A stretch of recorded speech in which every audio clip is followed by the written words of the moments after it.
It was part of the big stimulus package and saved homebuyers thousands of dollars. Well, consumer reporter John Matarese tells us why some of them are now very unhappy. Also, you don't waste your money.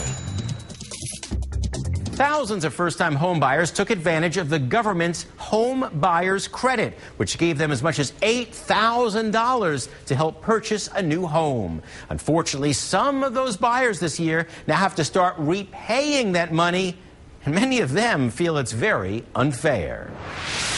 If I would have closed a few weeks later, I would have gotten an $8,000 credit or subsidy on my tax return. Julie Seitz is one of many home buyers who just missed out on an $8,000 gift from Uncle Sam. When she bought her home in December 2008, she got a $7,500 loan. If you had bought this, 2 weeks later? Yep, 2 weeks later. You would not have to pay it back. I would not have to pay it back. Those homebuyer tax credits were available for 3 years. But while 2009 and 2010 buyers essentially got free money, 2008 buyers like Julie got only an interest-free loan. And now it's time to start paying. Yes.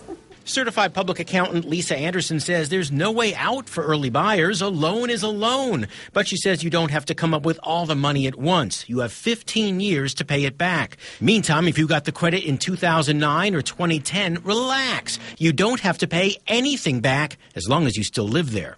Unless that house is no longer their principal residence within the first 36 months of owning the house. But for early buyers like Julie, I was livid. I was very upset about it. I think it's ridiculous that it's not retroing back the way that other things in the stimulus package are.